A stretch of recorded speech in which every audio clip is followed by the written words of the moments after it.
بسم اللہ الرحمن الرحیم۔ السلام علیکم۔ اسلامی جمہوریہ پاکستان کے دارالحکومت اسلام آباد سے آپ کی خدمت میں حاضر ہیں۔ تو دوستو، آپ کو پتہ ہے کہ عمران خان صاحب اور بشرا بی بی کو 190 ملین پاؤنڈ کا جو کیس تھا اس میں سزا ہو گئی ہے، اور سزا جو ہے آپ نے دیکھا 3 دفعہ ٹلی تھی، اور 3 دفعہ جو بار بار سزا ٹل رہی تھی تو لوگ کہہ رہے تھے کہ شاید جناب یہ جو جج ہیں ان کے پین میں سیاہی نہیں ہے، شاید فیصلہ نہیں لکھا گیا، اور ہو سکتا ہے کوئی پریشر چل رہا ہو۔ تو وہ پریشر جناب سارے ختم ہو گئے تھے، اور گزشتہ دن یہ فیصلہ سنا دیا گیا تھا، اور اس سے پہلے بھی کچھ لوگوں نے پریڈکشن کر دی تھی، ان کو پتہ چل گیا تھا کہ بھائی یہ اس میں اتنی سزا ہو رہی ہے۔ اور غریدہ فاروقی کے اینکر ہیں، اور اس کے علاوہ مہر بخاری، یہ جو خواتین اینکر ہیں انہوں نے اپنے ایکس پہ ٹویٹ کیے ہوئے تھے کہ جی 14 سال عمران خان کو سزا اور 7 سال بشرا بی بی کو سزا ہو رہی ہے، اور وہ ویسے ہی ہوا جناب۔ تو یہ سزا ہو چکی ہے،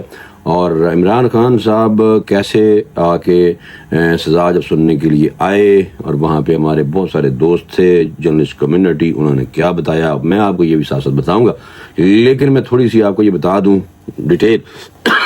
طبیعت خراب ہے چل رہی ہے فی الحال، کہ احتساب عدالت کے جج ہیں جناب، نام ان کا ہے ناصر جاوید رانا صاحب نے اڈیالہ جیل میں بانی پی ٹی آئی کو 14 سال کی سزا سنائی ہے۔ اور یہ رانا صاحب جو ہے نا بیسیکلی 2004 میں ان کو انکمپیٹنٹ کہہ کے تو ان کو فارغ کر دیا گیا تھا، 2004 کی میں بات بتا رہا ہوں، اور اس کے بعد آپ کو پتہ ہے کہ یہ دوبارہ ریسٹور ہوئے ہیں، اور ان کی جج صاحب کی اپنی ایک بہت بڑی سٹوری ہے، لمبی ہو جائے گی بات، لیکن بہرحال آپ یہ جو جج صاحب ہیں ان کے بارے میں خود ہی دیکھ لیں بھائی، پڑھ لیں۔ تو یہ جناب انہوں نے فیصلہ سنایا، اور سزا انہوں نے سنائی کہ جناب کہا کیا کچھ ہی میں آپ کو بتا دیتا ہوں کہ بانی پی ٹی آئی کو 10 لاکھ روپے اور بشرا بی بی کو 5 لاکھ روپے جرمانے کی بھی سزا ساتھ ہی ہوئی ہے۔ القادر یونیورسٹی کو سرکاری تحویل میں لینے کا حکم بھی دے دیا ہے کہ یہ جو یونیورسٹی ہے القادر یونیورسٹی، اس القادر ٹرسٹ کو یا یونیورسٹی کو جناب حکومت پاکستان کے انڈر کر دیا گیا ہے۔ میں آپ کو یہ بتا دوں کہ 200 لوگ نہیں ہیں بچے، وہاں 200 نہیں پڑھتے، 240 اسٹوڈنٹ ہیں وہاں پہ، اور فری ہے۔ بہرحال ابھی تک تو کوئی نہیں ہے، کچھ ایک آدھوں کے بارے میں سنا تھا میں نے کہ 3 لاکھ روپے ایڈوانس یعنی کہ انہوں نے اپنا دیا ہے، یعنی کہ فیس دی ہے داخلہ، لیکن بہرحال یہ نہیں تھا۔ 240 اسٹوڈنٹس جو تھے وہ فری رہ رہے تھے، روٹی بھی کھا رہے تھے، سارا کچھ کر رہے تھے۔ اب یہ نہیں پتا کہ وہ جو روٹی چھوٹی ہے وہ پیسے جو ہیں وہ کہاں سے آ رہے تھے۔ عمران خان صاحب کے حوالے سے اور میں بتاتا ہوں تھوڑا سا کہ فیصلہ سناتے وقت بانی پی ٹی آئی اور ان کی بہنیں اور بشرا بی بی کمرہ عدالت میں موجود تھیں۔ فیصلے کے مطابق جرمانہ نہ دینے پر عمران خان صاحب کو 6 مہینے مزید اور بشرا بی بی کو 3 مہینے مزید یعنی کہ قید کاٹنی ہوگی، اور خاوند کی غیر قانونی سرگرمیوں میں ملوث ہونے پر بشرا بی بی کو یہ سزا دی گئی ہے۔ اور تحریری فیصلہ مجھے لگتا ہے کہ میں آپ کو پڑھ کے تھوڑا سا سنا ہی دوں تو بہتر ہے، بس اتنا ہی میرے خیال ٹھیک ہے، کیونکہ بہت زیادہ ہوگی جناب اس پہ ویلاگ بھی دیکھ لیے کافی کچھ لوگوں کے، آپ نے دیکھ لیے ہوں گے کہ ہوا یہ ہے کہ القادر یونیورسٹی جو ہے ٹرسٹ جو ہے کیس میں بدعنوانی اور کرپٹ پریکٹسز کے مرتکب عمران خان صاحب پائے گئے ہیں۔ یہ آگے رانا صاحب نے جناب فیصلہ سنایا، اور انہوں نے نیب آرڈیننس 1999 کے تحت مجرم قرار دیا جاتا ہے۔ بانی پی ٹی آئی کو سزا سنائی پھر انہوں نے، اور تحریری فیصلے میں کہا گیا ہے کہ بشرا بی بی کو کرپشن میں سہولت کاری اور معاونت پر مجرم قرار دیا جاتا ہے، اور انہیں 7 سال قید با مشقت جناب 5 لاکھ جرمانے سنایا گیا۔ تو پھر اس میں کہا گیا کہ دونوں مجرمان کو 4 مارچ 2021 میں ڈونیشن قبولیت کی دستاویز پر دستخط کرنے پر نتائج بھگتنا ہوں گے۔ بانی پی ٹی آئی بشرا بی بی القادر ٹرسٹ کے جوائنٹ اکاؤنٹ کے دستخط کنندہ ہیں۔ اس مقدمے کا زیادہ تر دار و مدار دستاویزاتی ثبوت پر ہے۔ ٹھیک ہے بھائی، اور بہت ساری نفری تھی، اور باقی آپ کو پتہ ہے القادر ٹرسٹ کا سارا اس 190 ملین پاؤنڈ کیس کا تو پتہ ہے نا۔ یہ جو ہے نا ملک ریاض صاحب جناب دبئی ہیں، وہاں پہ وہ ٹاؤن اپنا شروع کر رہے ہیں۔ ملک ریاض صاحب کی اماؤنٹ تھی غیر قانونی طور پہ برطانیہ میں پکڑی گئی تھی، پاکستان میں بھیج دی گئی، لفافہ بند کر کے عمران خان اور شہزاد اکبر بہت آگے گئے سی، شہزاد اکبر، اور وہ پیسے جناب انہوں نے ملک ریاض صاحب تک پہنچاتے واپس کما کے نا ہمیں ملک ریاض تک چلے گئے اور ملک ریاض صاحب باہر بیٹھے ہیں اور ملک ریاض صاحب سے انہوں نے فائدہ لے لیا، بس 1 ارب روپے کا فائدہ لے لیا اسی ٹائم ہی. تو یہ بہرحال بات ہے. لیکن میں آپ کو ایک چیز بتا دوں، سیاستدان کبھی بھی ان کی سیاست ختم نہیں ہوتی، اور یہ 14 سال زیادہ خوش نہیں ہونا کہ عمران خان کو 14 سال اندر رہنا، کوئی نہیں، انہیں بھائی باہر آ جانا ہے. اس کیس سے 14 سال تک جناب عمران خان صاحب اندر نہیں رہیں گے، یہ باہر آ جائیں گے. بس یہ میں آپ کو دوں بتا کتنا عرصہ رہیں گے. ہو سکتا ہے کہ میکسیمم کچھ 3-4 سال، 4-5 سال تک میکسیمم لگا لو، تو 5 سال تو انہوں نے رہنا ہے، 4 سال. لیکن پاکستان ہے بھائی، کسی وقت کچھ بھی ہو سکتا ہے. لیکن ابھی 9 مئی کے والا بھی ناراض لوگ بھی ہیں. گزشتہ دن آپ نے دیکھا تھا، میں نے بھی بلکہ آپ کو اس دن بلکہ بتایا بھی تھا کہ ویڈیو کر دیا تھا میں نے پورے کا پورا، کہ جو اس فیصلے سے پہلے آرمی چیف ملاقات ہوئی تھی، وہ آپ کو پتہ ہے پی ٹی آئی نے بھی تصدیق کر دی. گنڈا پور کی پشاور میں ملاقات ہوئی، اچھی بات ہے، ملاقاتیں ہونی چاہیے. عمران خان مطالبات سامنے رکھے. یہ جناب اس طرح جو بیرسٹر گور ہے ان کی آرمی چیف سے ملاقات بھی ہوئی، چیئرمین پی ٹی آئی کی. لیکن میں حیران تھا کہ عمران خان کو جیل میں سزا سنانی ہے تو کوئی رش نہیں تھا ادھر بھائی، کوئی پی ٹی آئی کے لوگ نہیں تھے، تھوڑے سے لوگ جو آ بھی سکتے تھے لوگ، لیکن گئے کوئی نہیں. نہ زیادہ M N A M P تھے ادھر، تھوڑے سے لوگ تھے چند، اس میں دونوں سائڈوں کے ورکر تھے تھوڑے سے، اور باقی جرنلسٹ تھے. جرنلسٹوں نے دیکھا کہ عمران خان صاحب آئے، تھوڑے سے شکل سے پریشان تھے. وہاں پہ حسن ایوب اور اس طرح کے جو جرنلسٹ تھے انہوں نے جناب ان سے سوالات کیے، اور عمران خان صاحب نے جناب وہی ان کا طریقہ واردات تھا، انہوں نے وہی اسی طرح ہی باتیں کی ہیں ساری. اور انہوں نے کہا کہ وہ پریشان ہو گئے بال فیصلہ سننے کے بعد شدید.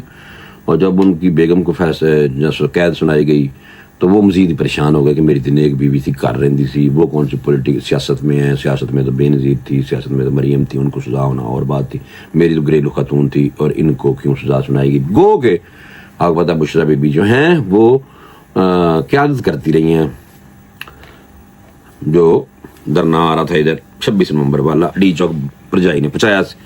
تو یہ عمران خان صاحب کو سزا ہو گئی ہے. عمران خان صاحب اندر نے، لوگ طرح طرح سے پریڈکشن کر رہے تھے کہ جناب اب یہ سزا ہو جائے گی، پکے اندر ہے. ایسے کبھی بھی نہیں ہوا پاکستان کی سیاست میں، جیسے کہ کیس ختم ہوتے ہیں تو فوراً ہی اٹھ جاتے ہیں کیس. عمران خان صاحب تو اندر ہیں، لیکن ان کا ایکس ٹویٹر بڑا ایکٹیو ہے. پہلا بیان عمران خان صاحب کا جناب سامنے آیا ہے، اور وہ بھی ان کے لوگ وہاں ان سے ملے ہوں گے تو انہوں نے بات کی ہوگی، شاید اپنی طرف سے بھی لوگ لکھتے ہیں. پھر بھی عمران خان صاحب نے کہا، ان کا ٹویٹ پڑھ کے سنانے لگا پڑا، انہوں نے کہا سب سے پہلے تو آپ نے گھبرانا نہیں ہے. واہ، میں اس آمریت کو کبھی تسلیم نہیں کروں گا، اور اس آمریت کے خلاف جدوجہد میں مجھے جتنی دیر بھی جیل کی کال کوٹھڑی میں رہنا پڑا میں رہوں گا، لیکن اپنے اصولوں اور قوم کی حقیقی آزادی کی جدوجہد پر سمجھوتا نہیں کروں گا. یہ عمران خان نے 190 ملین پاؤنڈ کیس میں سزا کے بعد ہی اپنا پہلا بیان دیا ہے، اور یہ ایکس پہ ان کا بیان آیا، القادر ٹرسٹ کا فیصلہ آیا، اور جس کا پہلے سے ہی انہوں نے کہا مجھے پتہ تھا. فیصلے کی تاخیر، جناب آپ کو پتہ ہے کہ تاخیر تو ہوئی، اور پھر انہوں نے کہا کہ جناب عدالتی تاریخ میں ایسا مذاق کبھی نہیں دیکھا گیا جس نے فیصلہ جج کو لکھ کر بھیجا. اس اپنے کو گلا کر رہے ہیں عمران خان صاحب، ویسے پاکستان ہے ایسے بھی ہوتا ہوگا. انہوں نے کہا کہ اس آمریت کو کبھی تسلیم نہیں کروں گا، اس آمریت کے خلاف جدوجہد میں جتنی دیر بھی جیل کی کال کوٹھڑی میں رہنا پڑا میں رہوں گا، لیکن اپنے اصولوں اور قوم کی حقیقی آزادی کی جدوجہد میں سمجھوتا نہیں کروں گا. عمران خان صاحب نے کہتا پائی. اور جو لوگ عمران خان کے دیوانے ہیں ان کو یہ میں بتانا چاہتا ہوں کہ عمران خان صاحب کو جناب 14 سال کی سزا ہو گئی ہے، دوبارہ سن لو. اور عمران خان صاحب کو اتنی جلدی باہر نہیں آنا، 4-5 سال تک بھول جاؤ. اور 12-14 سال تو بہت زیادہ ہیں، سیاسی لوگ ہوتے ہیں جناب، یہ آ جاتے ہیں. ٹھیک ہے، بہت لمبا چوڑا عمران خان صاحب نے ٹویٹ کیا، لیکن آپ لوگوں کا ایکس چلتا نہیں ہے، وی پی این لگانا پڑتا ہے. میں اس لیے آپ کو ٹویٹ سنائی دوں تو بہتر ہے. انہوں نے کہا کہ ہمارا عزم حقیقی آزادی، جمہوریت اور قانون کی حکمرانی ہے، جس کے حصول تک وہ آخری گیند تک لڑیں گے. کوئی ڈیل نہیں کروں گا اور تمام جھوٹے کیسز کا سامنا کروں گا. میں ایک بار پھر قوم کو کہتا ہوں کہ محمود الرحمان کمیشن رپورٹ پڑھیں. یہ خان نے بھی ملک کو تباہ کیا، اور آج بھی ڈکٹیٹر اپنی امریت بچانے کے لیے اور اپنی ذات کے فائدے کے لیے سب کچھ کر رہے ہیں، اور ملک کو تباہی کے دہانے پر لا کر کھڑا کر دیتا ہے. کوئی نہیں، عمران خان صاحب یہ تو غلط کہہ رہے، کوئی چکر نہیں، کسی نے پڑھنا محمود الرحمان کمیشن رپورٹ. اور دوسرا یہ ہے کہ یہ جب سیاستدانوں کا یہ طریقہ ہوتا ہے میرے دوستو، جب وہ ان کے اوپر سختی آتی ہے تو وہ اس طرح کی گلا ضرور کر دیں. ٹھیک ہے نا بھائی. بعد عمران خان ان نے کہا بھی ہے کہ 4-5 سال سے عمران خان صاحب فی الحال کوئی نہیں آتے, اور بشرا بی بی کی بہرحال ضمانت ہو سکتی ہے, مجھے لگتا ہے جلدی. تو کیس لگنا ہے آگے جناب, کہاں لگنا ہے کیس؟ اسلام آباد ہائی کورٹ میں. اور اسلام آباد ہائی کورٹ میں جو کیس لگنا ہے اس کے حوالے سے بھی بہت بڑی خبر آ چکی ہے کہ جناب وہاں پہ جو خبر ہے وہ کچھ اس طرح میں دیکھ رہا تھا کہ بلکہ میں تو بھائی باہر پھرتا رہا تھا زیادہ, کہ اسلام آباد ہائی کورٹ میں آپ کو پتہ ہے کہ جو جوڈیشل کمیشن کا اجلاس ہونا تھا, اور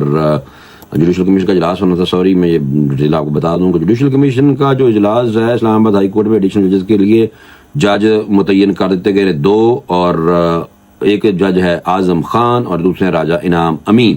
یہ جوڈیشل کمیشن کا اجلاس اسلام آباد ہائی کورٹ میں ایڈیشنل ججز کے لیے سیشن جج اعظم خان اور سابق صدر اسلام آباد ہائی کورٹ راجہ انعام امین منہاس, جبکہ بلوچستان ہائی کورٹ میں ایڈیشنل جج کے لیے محمد آصف ریکی اور نجم الدین مینگل, محمد ایوب کے ناموں پر اتفاق کر لیا گیا. سپریم کورٹ کی جانب سے جاری اعلامیہ ہے جو میں نے آپ کو یہ بتا. اور یہ جو جناب جوڈیشل کمیشن کے اجلاس میں اب آگے اسلام آباد ہائی کورٹ میں بھی 2 جج آگے نے, اور مزید فیصلہ اب جو عمران خان صاحب کا ہوا ہے اور یہ اسلام آباد ہائی کورٹ سے ان کو ریلیف ملنے کا وہ کہہ رہی ہے پی ٹی آئی کی ہم وہاں سے ریلیف ہمیں مل جائے گا, لیکن ابھی تو کوئی نہیں ملنا. جج بھی ادھر 2 اور مزید لگ گئے نے. لوگوں نے کہا تھا کہ یہ جج جو ہے نا یہ فیصلہ اسی لیے ڈیلے ہو رہا ہے کہ جوڈیشل کمیشن کا اجلاس نہیں ہو رہا. جوڈیشل کمیشن کا اجلاس اگر اس لیے نہیں ہو رہا, ڈیلے ہو رہا ہے, جج نئے جج لگنے ہیں, تو اس وجہ سے بھائی فیصلہ بھی ڈیلے کری جا رہے ہیں. یہ لوگ بڑے سیانے ہیں بھائی آج کل. تو بہرحال جج لگ گئے نے 2, فیصلہ بھی آ گیا. اب اسلام آباد ہائی کورٹ میں یہ کیس پہ ریویو پٹیشن دائر کی جائے گی.